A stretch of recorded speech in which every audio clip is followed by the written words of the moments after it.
Hello and welcome to Gazzetta Football Korea, your beginner's guide podcast all about South Korean football. I'm your host Martin Jones. With me today is Korean football expert Tom Clark. 안녕하세요. 안녕하세요. What do we have for you this week, listener? Well, we are officially into the business end of K1. The league is split in two. The bottom six teams all play each other once. The top six teams all play each other once as well. So we've got two separate mini leagues going on from here on in. This means 5 more rounds of fixtures, the first of which took place this weekend just gone. 25 goals, 3 hat-tricks and a whole load of action. We'll bring you up to speed with everything that happened there. We also had the FA Cup semi-finals taking place midweek. Tom, bring us up to speed on that. Yeah, well, it kind of all went to plan, really. Jeonbuk and Ulsan both won, so surprise, surprise, the two best teams in K-League are going to be in the final. Jeonbuk beat Seongnam 1-0, Gustavo with the goal after about 10 minutes. It was always a big ask for Seongnam, so definitely not a surprise there. Ulsan Pohang was 1-1. Kim Tae-hwan with an own goal for Pohang on 12 minutes, and Kim In-sung equalising for Ulsan in the 53rd minute.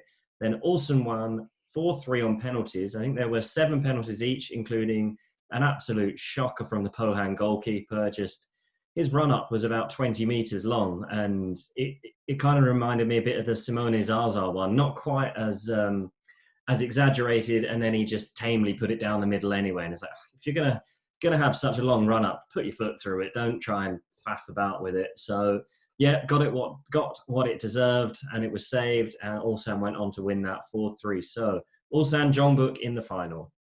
So Tom, what does this mean for the Champions League spots? Well, the winner of the FA Cup would get a Champions League spot, but of course neither Ulsan or Jeonbuk will need the FA Cup to get into the Champions League.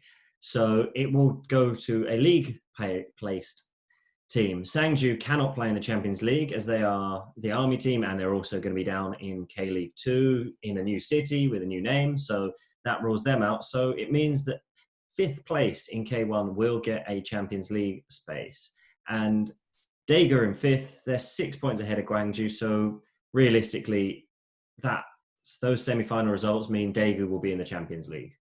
Right, there you go, listener. That's our whistle-stop tour of the FA Cup semis. We'll bring up to speed with the final as of when that happens. But right now, let's get into our Game Week 23 recap.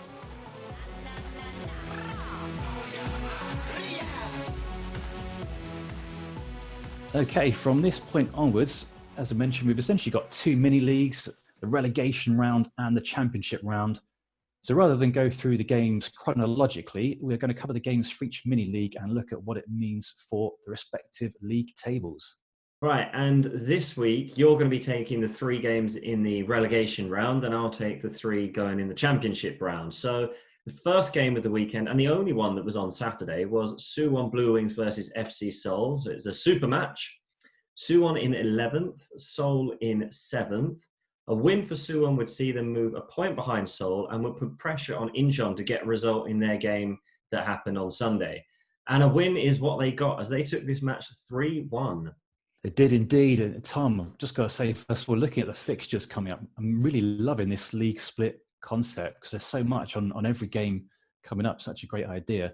Yeah, absolutely. It just kind of means there's barely a game which doesn't have something riding on it, especially as 5th in the championship round gets a Champions League spot as well. So that, yeah, there's almost nothing. There's almost no game which doesn't have something riding on. Maybe in the last couple of matches, there'll be a few teams in the relegation places, in the relegation group that are safe. But yeah, pretty much we've got a lot of really fun games coming up. I like as well that this run-in kicked off with a super match. I know these two teams aren't what they were a few years ago, but this is traditionally the biggest derby of the season, which seemed fitting. This time round, it was 3-1, as you said, and it was the Adam Taggart show. He opened his performance with a cracking volley. Ball played in from the right, bounced up off his chest. I think it was intentional, but really good improvisation and technique to swivel and smash it in left-footed into the top left corner. That was after 14 minutes. That made it 1-0. Seoul really should have equalised after that through Han Sung-gyu. He got onto a cross from the right-hand side, but his header went past the post. And then just before half-time, Suwon also almost scored a second. Only reason I mention this is because it was slightly unusual. Seoul defender was under no pressure, but he passed it out straight to a Suwon player and injured himself in the process. So I think it's probably the injury that caused the stray pass. But while he was lying on the floor, Suwon just played on and just ran straight past him. And then Suwon striker Han Suk-hee then curled his shot against the post, but it bounced back into play. And I like to see this. People will talk about sportsmanship and things like that, but if a player gets injured while they're trying to pass it, then you just play on. But anyway, it didn't go in, so it went in at half-time. Suwon 1, Seoul 0. Early in the second half, though, Seoul struck back. Cho Young-wook from a free kick, and a nice bit of penalty box pinball. There's a great Twitter account, Crap 90s Football, which you should really follow if you don't, and they have some brilliant penalty box pinball incidents. Nothing quite as crazy as that, but VAR had a check just because it was a lot going on, but it was given, so that made it 1-1. However, about 10 minutes after that, Taggart restored Suwon's advantage. Han Suk-hee crossing for Taggart to head home from close range, so that made it 2-1 with 30 minutes to go. And then just a couple of minutes before the end of full time, Kim Min-woo could have sealed it for Suwon, but the keeper saved well from close range. However, Suwon did get their third in injury time. Kim Min-woo playing provider this time, and who got on the end of Kim's cross? Adam Taggart to tap home from close range for the hat-trick. And it was a perfect hat-trick as well. Left foot, header, right foot, which is always pleasing to see. So that was his 8th of the season, in fact, actually, and 5 of them coming against Seoul. So that's the first game he looks for on the fixture sheet. But I mean, you can't read too much into this, given how bad Seoul have been defensively at times. But Taggart really looks a lot better with another striker up front alongside him. And he's a good player. He can drop deep and link up play, but you just don't really get the best out of him that way, I think. But yeah, more importantly, that is back-to-back wins for the Blue Wings. Yeah, absolutely. So that was Suwon 3, Seoul 1. We'll look at the league positions once we've covered all the other relegation round games. The next of the relegation round games was Busan IPark versus Gangwon. Busan were in 10th, Gangwon in 8th going into this game, and Gangwon were unlucky not to have been in the championship round of matches, and it was a pretty simple win here for Gangwon, 2-0. It was indeed a 2-0 win, and they played each other quite recently, 11 days ago. I think it was before this game, and that Gangwon won that one 2-1. This one was 2-0. Lee Jung-hyuk was back up front for Busan, missed a couple of games recently, but it was his opposite number, Ko Mu-yeol, who troubled the onion bag first in this game. He gave Gangwon the lead 8 minutes into the second half. Really nice bit of play on the edge of the box by Han Kuk-young, dancing past a couple of Busan players and just slid a lovely ball into the box for Ko to turn and shoot first time into the corner. And it was classic Ko Mu-yeol goal. I'm really not sure there's anyone better in the league at that type of goal than Ko. And it works really well with Gangwon's style of play. When they're on form, at least, that is. About 8 minutes later, Kim Jin-kyu came on for Busan. Second half sub, he looked lively.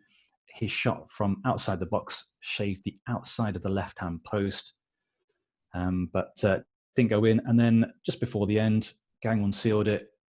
Substitute Jong Ji-young with some classic wing play on the right into behind, pulling back a lovely cross to the penalty spot area where fellow sub Lee Young-jae came in with a flying header.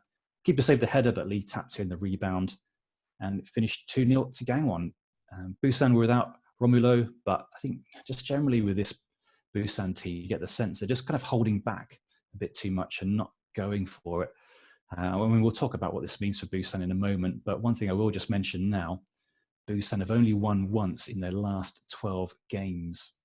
Yeah, they're in pretty shocking form, Busan, and that carried on here as they lost 2-0 to Gangwon. And the third of the relegation round games was Seongnam versus Incheon. Seongnam in 9th, Incheon in 12th. Incheon had a whole week to prepare for this, unlike Seongnam, who had played in the FA Cup midweek. With Suwon winning on Saturday, there was pressure on Incheon to respond. And could they do it?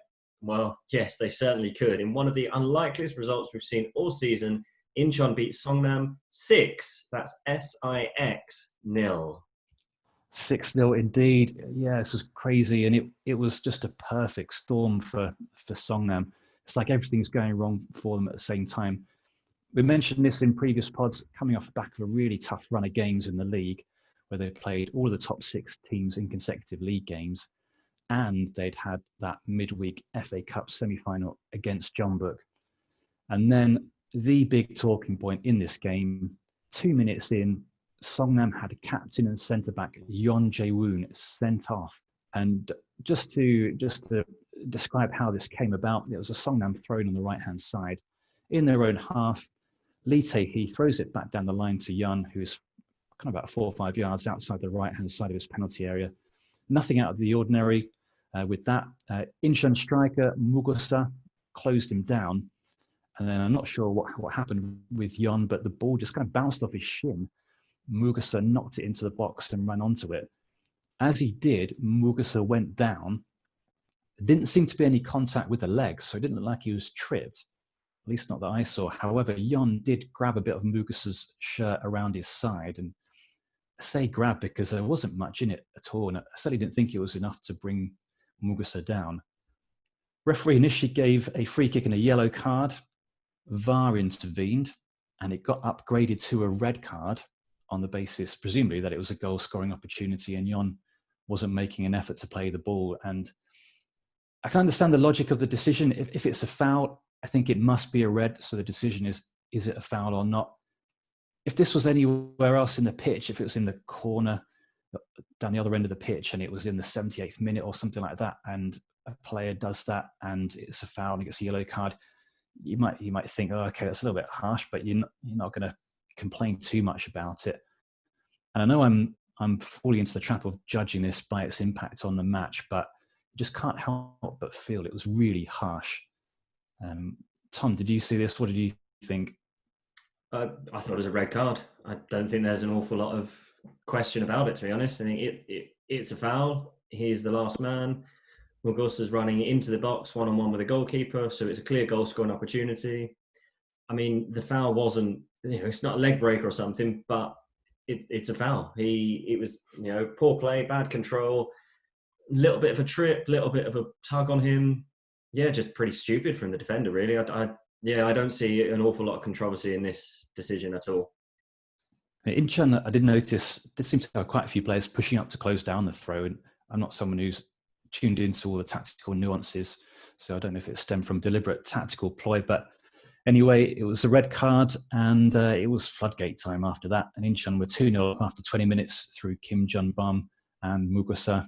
Incheon captain Kim Do-hyuk, he got in on the action 10 minutes into the second half with probably what was the best of the goals, curling left-footed shot. It must have been about 30, 35 yards out. Mugusa had got a foul just a second before, so Kim played on. I don't know if everyone else switched off, but really nice technique and perfectly placed shot. And then Kim got his second with 12 minutes to go after some suicidal playing out from the back by Seongnam. And then Mugusa grabbed himself a couple more. His third was a tap-in. I mentioned Taggart getting a perfect hat-trick. If Mugusa had gone with his left foot, which he could have easily done, he would have got a perfect hat-trick as well, but he didn't. According to, I saw this on Twitter, according to Korea Football News account on Twitter, this is the first time Incheon have ever scored 6 goals in a K-League game. And to be honest, it could have been more, and I did feel a bit sorry for Seongnam. I think they'll just have to chalk it up as a freak result. Incheon won't care though. I mean, they'll feel great about smashing a bunch of goals in, and it'll give them quite a bit of confidence, you'd think. Yeah, absolutely. So that finished Seongnam 0, Incheon 6. So what does that mean for the relegation table? Well, we'll start in 7th, and that is, I think, quite comfortably the best team in this little group. And it's Gangwon with 27 points. 8th, FC Seoul with 25. 9th, Suwon with 24. 10th, Seongnam with 22. And then in 11th, Incheon, 21 points. They move above Busan, who are now bottom with 21 points. This is the first time Incheon have moved off the bottom of the table since Gameweek 5, which was the beginning of June, which was 16 weeks or 112 days ago. Just to put that into context, think about all the things that have happened since the beginning of June. Okay, well, not very much, but that's still a very long time. And it's the largest gap from 11th to 12th was 9 points, and that was after game week 15. So they caught all that up. And at that point, if we think back, Incheon hadn't won a game until that point. They'd played 15, drawn 5, lost 10. They beat Daegu in game week 16, from which point onwards they've Well, including that game, they've won 5, drawn 1, and lost 2, which is pretty crazy, really. A couple of things I just wanted to pick out. We mentioned in the last pod, Incheon's goals scored column being worse than everyone else's. 4 goals worse off, I think we said. Not anymore, so they're right in the mix. We were talking about those goals scored as being potentially as good as having an extra point in the bag. But Incheon, just to make things tastier, have come level on that. One thing, just talking of goal scoring, Incheon fan accounts on Twitter, We Are IUFC, I saw this earlier, was saying Mugusa is going to get called up to the Montenegro squad in October. Under current quarantine rules, this would effectively rule him out for the rest of the season, which is pretty crazy. Can they survive with draws and 1-0s? Well, I don't know where that Twitter account has got that information from, but I'd be surprised if that happened. I'd be surprised if he wants to travel, if he wants to leave Korea, go to Montenegro to play games, then come back and go into quarantine. I mean, when we spoke to Bjorn a few weeks ago, all the Norwegian players who were playing outside of Europe had been told that they wouldn't be considered for international matches. Maybe Montenegro need Mugusa, maybe he's more important to them than someone like Bjorn is to Norway. But yeah, I think that's a wait and see situation. I'd be really surprised if he went. From a neutral perspective, certainly fingers crossed he doesn't, because that will make it really interesting if he can stay. He's got 8 goals in his last 8 games, I think it is. So he'll be crucial for their chances of staying up. That was talking about attacking. In terms of talking about defending, one thing I noticed in terms of goals against, Suwon Blue Wings, who are not really that good, but they've only conceded 27 goals, which gives them the 3rd best defence in the league, which is pretty crazy. There's not much in it, but that was slightly surprising. I went and look back at their previous results. They don't ever get blown out, so certainly not this season. They've lost 11 times, but they've only twice lost by a 2-goal margin, never lost by a 3-goal margin.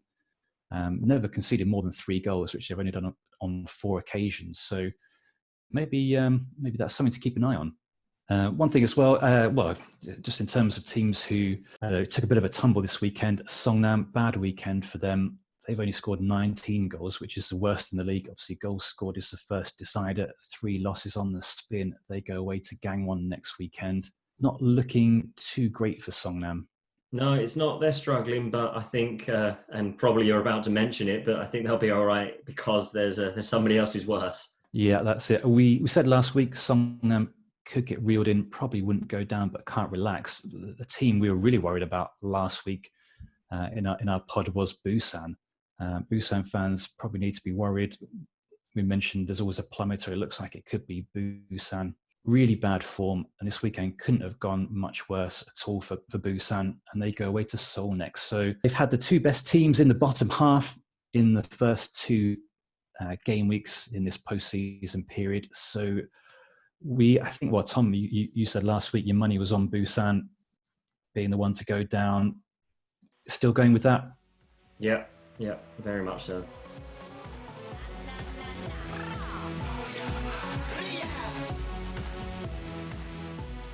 Okay, let's move on to the championship round. And we're going to start with Sangju Sangmu versus Jeonbuk Hyundai Motors.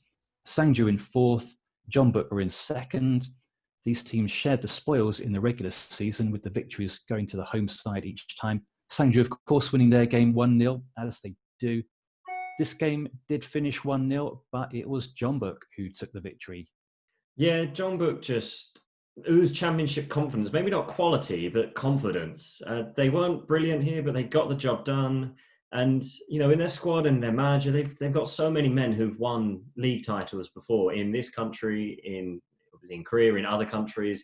It is a relatively tight game, but Jeonbuk always looked the more likely of the 2 to win it. And towards the end, it could have been 2 or 3. Lee Seung-gi gave Jeonbuk the lead with a close-range finish after a nice layoff from Gustavo. And it was Gustavo who could have made it a more comfortable ending for Jeonbuk. He hit the bar with 1 header, and then in injury time put another really good chance wide as well. The same move that his header came off the bar, Kunamoto had a headed chance of his own. It hit the bar, went out wide, and the cross came back in, and Kunamoto was 7 yards out, and he he was an awful miss. He managed to completely miss the target. He was right in the middle of the goal, totally unmarked, 7 yards out, and he managed to not even hit the target. Maybe he was trying too hard to get it in the corner. But it didn't really matter in the end. It's a good win for Jeonbuk, and I mean, they're definitely my favourites. I mean, we know that Ulsan have not been winning too many games the last few weeks, but Jeonbuk just have that killer instinct about them, I think. Yes, indeed. That game finished Sangju 0, Jeonbuk 1. Happening at the same time on Sunday, the title rivals, Ulsan were away at Daegu. Daegu were in 5th, Ulsan were in 1st. Two teams that we know can score goals, and they played out an entertaining 2-2 draw. Yeah, I mean, I just said, Ulsan haven't been winning too many games, and this was another one that they could have won, and they didn't, and they should have won, and they didn't. It was a pretty even game, but I mean, Ulsan are going to be gutted. It was such a late equaliser to drop points, and you can't win a league when you're winning in the 90th minute, and then you don't get all 3 points. Daegu took the lead, and it was a lovely Cecina strike, but that didn't last long. They were pegged back through a junior goal. The big man turned well in the box, and then his shot got a slight deflection on the effort, but it was, he made the goal himself. It was a goal I thought that was very Felipe-esque. I mean, we know Junior's got quality, but this was quality and strength combined, just to turn the defender and barge him out of the way, and then score. He can get all the goals, this guy. Yeah, very much so. And from then on, Ulsan were on top for the rest of the half, and they started the second half really well. I mean, Kim Tae-wan, he just took the ball, drove at the defence. They backed off way too much, and they'll look at that back in training and think, okay, we really, somebody should have got out to him, closing down and done something about it, but they didn't. And credit to Kim, he placed his shot perfectly into the post. Keeper had no chance, and it looked like Ulsan were going to hold out from there. It was, it was an even game, but they defended well. Daegu didn't have any real clear-cut chances. But then in the 91st minute, Park Han-bin came up with an equaliser. It was a good shot from outside the box. It went through Dave Borthouse's legs. It's one of those that the keeper's slightly unsighted, so he didn't have a chance to move. It goes through the defender's leg, and it was well placed into the corner. And yeah, 2-2. Ulsan are on a really bad run right at the wrong time. It's just one league win in their past 5. And it's just not the time of season to only take 6 points from a possible 15. That's a lot of drop points. And had they even just turned 1 or 2 of those draws into wins, they would be, they'd be at least 2, if not 4 points clear with 4 games to go. And it's a completely different story. But as it is, they are level on points now at the top. Your final score there, Daegu 2, Ulsan 2. Rounding off the weekend, Pohang Steelers versus Gwangju. Pohang were in 3rd, Gwangju were in 6th. Two teams who are no strangers to goal fests in K1 this season. And this game was another goal fest. Pohang taking this 5-3. Yeah, this was a great game. And it's the game with probably the least riding on it. I mean, there's Champions League spots, yes, but it's not as important for me anyway as a league title and a relegation. And Pohang, no matter what happened today, Pohang were pretty much guaranteed a Champions League spot. So it wasn't hugely important for them.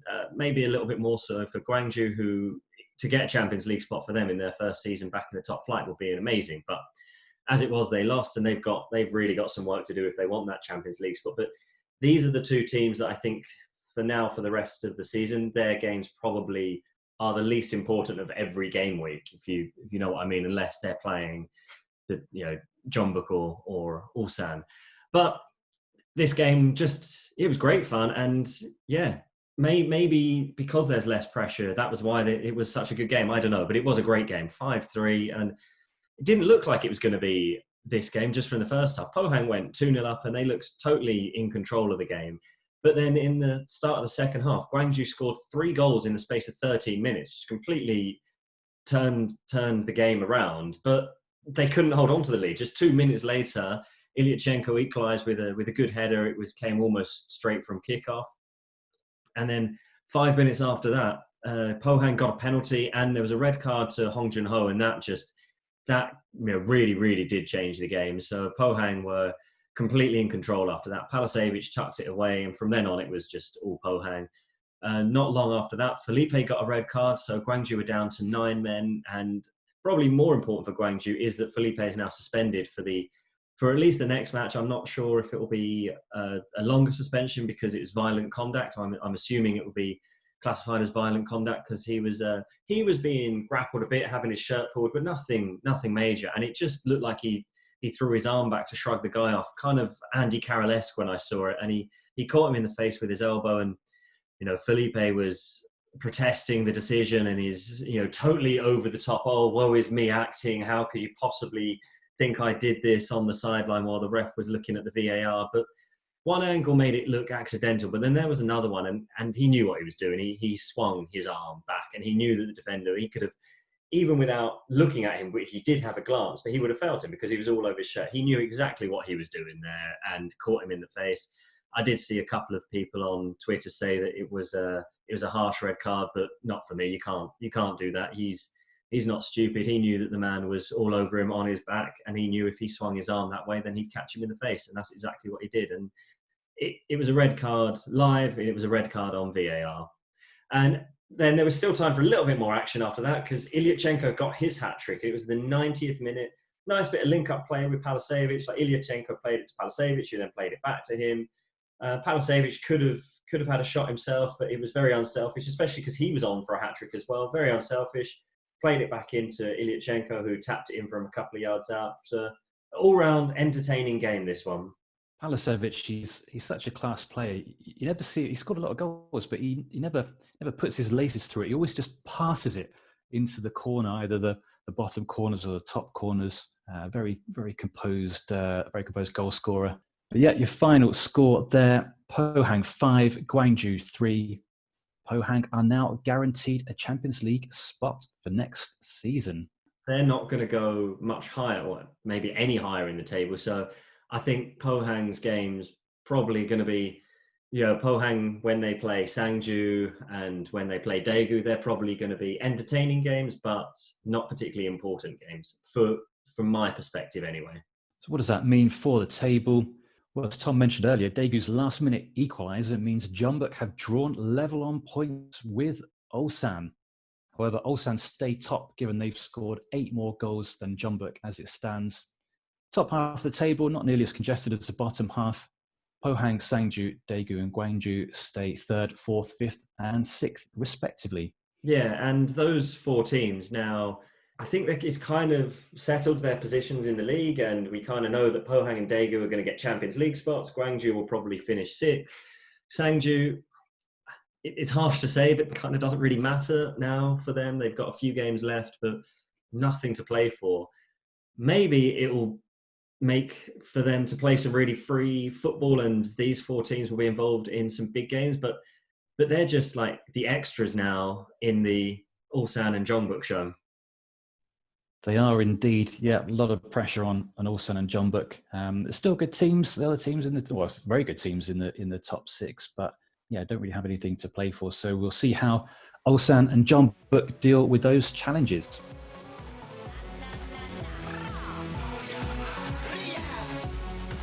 Okay, how do we do in our predictions? Well, I should have backed the Steelers, Tom. I usually do, and I didn't, but I could have caught up with you.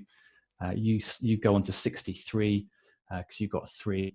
I got 3, but I go on to 60. Yumi's on 58. In terms of the top scorers, well, we should really rename this section the Is Junior Going to Break the Record section.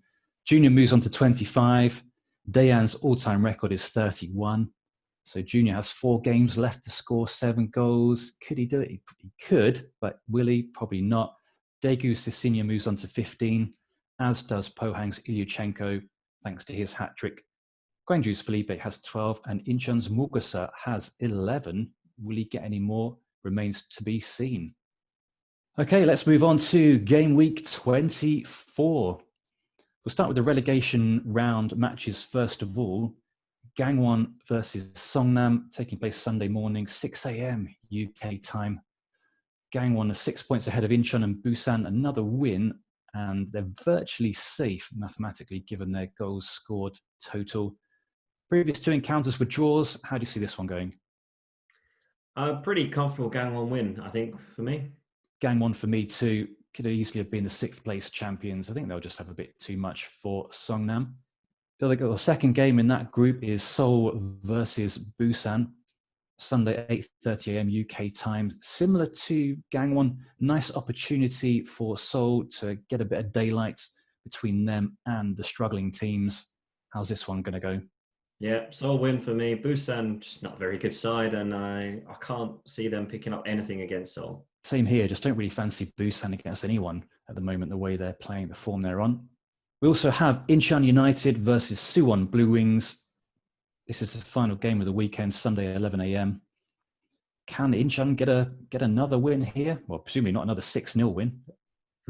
Definitely not another 6-0 win. I don't think they'll get a win at all, but I'm going to sit on the fence and a draw. And I think this might be a cagey game because neither team wants to lose or can really afford to lose as well. And they do have the benefit of going last, so they will know what Busan have done before them. And maybe if Busan have snuck a win or something, then they'll have to go for it a bit more. But if Busan have lost, I think they probably both take a point. I've gone for a draw as well, which means we're going with the same predictions. And if that plays out, that would put Incheon in 10th, Seongnam 11th, and Busan 12th. And it would give Suwon a 3-point buffer and with superior goals scored. So a draw could be enough potentially for Suwon just to edge out of trouble there.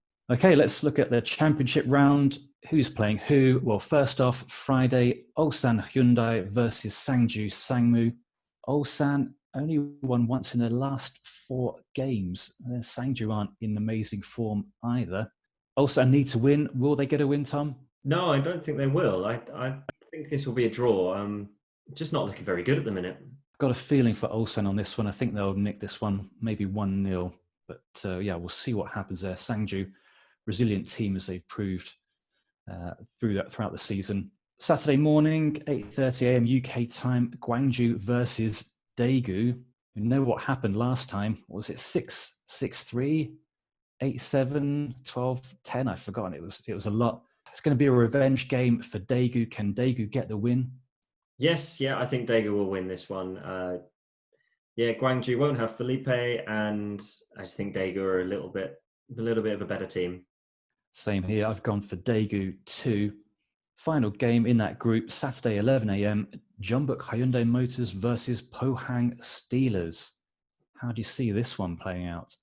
I think Jeonbuk are going to win this. So I think by this time next week, we will have a new leader of the K-League. Pohang are in good form, but Jeonbuk are a winning machine, and it's right when it matters now. I just think they'll get the job done. Pohang, they are flying at the moment. They're the form team, and Jeonbuk aren't, but I know exactly what you mean, Tom. They've got that championship know-how, and they won 1-0 this weekend, and that's how you win championships, with the 1-0s. It's not the 4-0s or the 5-1s. It's great getting those results, but it's the 1-0s. I'm convinced that win you the league. Right, there we go. That is our Game Week 23 pod done and dusted. Tom, thanks very much. Kamsahamnida. Kamsahamnida. Kamsahamnida to you too, listener. You know where to stay up to speed with us at Gazzetta Career on Twitter or on YouTube and Facebook too. In the meantime, stay subscribed to the podcast. We'll look forward to catching up with you next weekend for some more K-League action.